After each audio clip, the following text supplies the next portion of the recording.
എടോ പാലടരവി എന്ത് വർത്താനമാണോ ഈ പറഞ്ഞത്? എന്റെ സുമാകരൻ ചേട്ടാ, ഞാൻ അതൊന്നും ഉദ്ദേശിച്ച് പറഞ്ഞതല്ല. കൂടുതൽ ന്യായീകരിച്ച് മെഴുകണ്ട.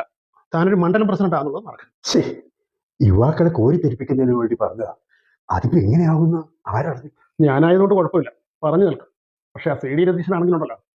അല്ല സുമാകരേട്ടാ, അത് പിന്നെ എടോ പാലടരവി, താൻ എന്നെ പറ്റിയും കുറെ കാര്യങ്ങൾ പറഞ്ഞല്ലോ ഫോണില്.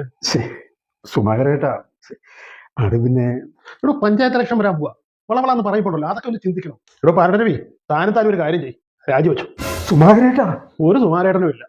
തനിക്ക് ഒരാളെ വെക്കാൻ പോവാ. ജില്ലാ പ്രസിഡന്റ് എന്നുള്ള രീതിയിൽ എന്റെ ഉത്തരവാദിത്വമാണ്. ഇപ്പൊ തന്നെ 2 പേര് റെഡി ആയിട്ടുണ്ട്. ഇനി അവരെ ഇന്റർവ്യൂ നടത്തി അടുത്ത മണ്ഡലം പ്രസിഡന്റ് തീരുമാനിക്കാം, അത്രേ ഉള്ളൂ.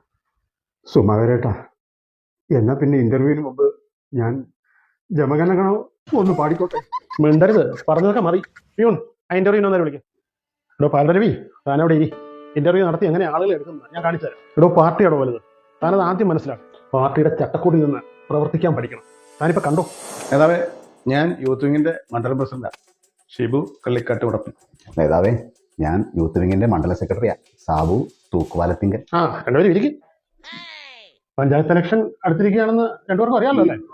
ഇയാൾ ഓരോന്ന് പറഞ്ഞ് കുളമാക്കിയത് നിങ്ങൾ കേട്ടതല്ലേ? അതുകൊണ്ട് ഈ ഇന്റർവ്യൂ വിജയിക്കുന്നവരായിരിക്കും അടുത്ത മണ്ഡലം പ്രസിഡന്റ്. അടുത്ത പഞ്ചായത്ത് ഇലക്ഷന് മികച്ച വിജയം കൈക്കൊള്ളുന്നതിന് പാർട്ടിയെ എങ്ങനെ സജ്ജമാക്കിയെടുക്കാം? ഷിബുവിന്റെ അഭിപ്രായം പറ. നേതാവേ, ഇപ്പൊ ഈ സോഷ്യൽ മീഡിയയുടെ ഒക്കെ ഒരു കാലമാണല്ലോ. കുറെ സോഷ്യൽ ഇൻഫ്ലുവൻസേഴ്സ് ഇപ്പൊ നാട് നീളെയുണ്ട്. നമ്മൾ ഈ പഴഞ്ചൻ ചിന്താഗതികളിൽ നിന്നൊക്കെ മാറി ആധുനിക സ്ട്രാറ്റജികൾ കൊണ്ടുവരുന്ന സമയം നമ്മൾ കുറെ സോഷ്യൽ മീഡിയ ഇൻഫ്ലുവൻസേഴ്സിനെ ഹയർ ചെയ്യണം. വാടകയ്ക്ക് എടുക്കണം. എന്നിട്ട് അവർ വഴി നമുക്ക് കുറെ കാര്യങ്ങൾ നമുക്ക് ഓപ്പറേറ്റ് ചെയ്യാൻ സാധിക്കും.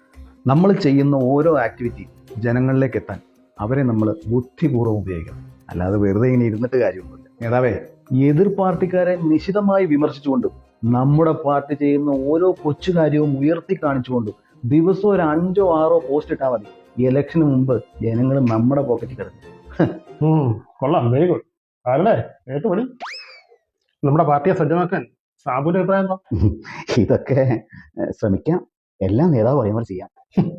എന്തോന്നാണ് ഷിബു, ഈ പാലട പറഞ്ഞനുസരിച്ചാണെങ്കിൽ നമ്മുടെ പാർട്ടി ആളിന്റെ പാർട്ടി ആയി പോകുന്നതാണ്.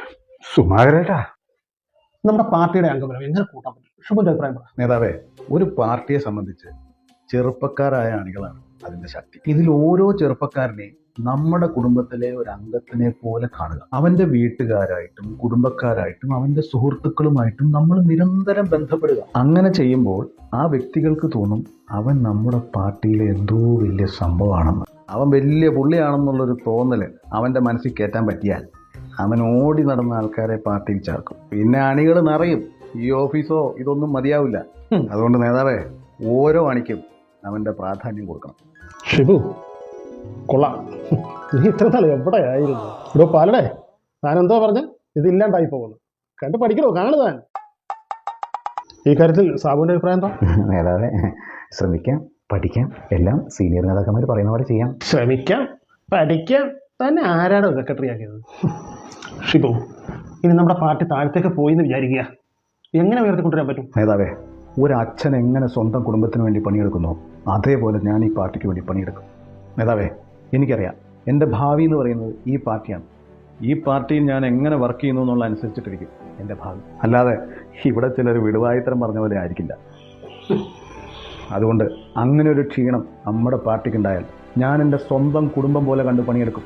ആ വികാരം ഞാൻ ഓരോ അണിയിലേക്കും പകർന്നു കൊടുക്കും. അങ്ങനെ ആ പാർട്ടിയെ ഞാൻ തിരിച്ചു കൊണ്ടുവരും. യാതൊരു വിധത്തിലുള്ള ലാഭേച്ഛകളില്ലാതെ, സ്ഥാന മോഹങ്ങളില്ലാതെ ഞാൻ എൻ്റെ പാർട്ടിക്ക് വേണ്ടി പണിയെടുക്കും. Excellent, excellent. കണ്ടോടോ പാലടേ. സാബു, എന്താണ് താഴോട്ട് നോക്കിയിരിക്കുന്നത്? താനാണ് ഈ അവസരത്തിൽ എന്ത് ചെയ്യും? നേതാവേ, സീനിയർ നേതാക്കന്മാർ പറഞ്ഞ പോലെ ചെയ്യാം നേതാവേ. കഷ്ടം, എന്താ നാടകം ഇത്? ഷിബു, ഞാൻ സാബുവിനെ സെലക്ട് ചെയ്തിരിക്കുന്നു. ഇനി പാലടയ്ക്ക് പകരം സാബു ഈ മണ്ഡലത്തെ നയിക്കും. അയ്യോ, നേതാവിന്റെ കൈപിടിക്കാനുള്ള യോഗ്യത എനിക്കില്ല നേതാവേ. നേതാവേ, ഞാൻ കൊള്ളാമെന്നും എൻ്റെ ആശയങ്ങൾ കൊള്ളാമെന്നും എല്ലാം എക്സലന്റ് എന്ന് പറഞ്ഞിട്ടും ഈ പണി എന്നോട് ചെയ്തത് എന്തിനാ നേതാവേ? എടാ മോനെ ഷിബു, നീ ഈ ഐഡിയ വെച്ച് പോയാൽ പാർട്ടിയിലെ വലിയ ആളാവും. അപ്പം നീ എൻ്റെ കസേരയ്ക്ക് നോട്ടം വെക്കും.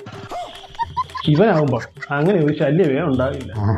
അതെ അതെ, എൻ്റെ കസേരയിൽ ഞാൻ സേഫ് ആയിരിക്കും. ഒരുത്തനെ കൊണ്ട് ഫോൺ റെക്കോർഡ് വെച്ച് ഈ പാലട വെട്ടാൻ ഞാൻ പെട്ട പാട്. സുമാകരേട്ടാ. ഷിബു, നീ ഇരുന്ന് സമയം കളയണ്ട. പൊക്കോ. സാബു, നീ ചാർജർ. ഓ, സാബു മോനെ, എനിക്കിട്ടെങ്ങാനും പോണത് അറിയാലോ. ഇതൊക്കെ തന്നെയാണ് ഞാനും പറഞ്ഞത്.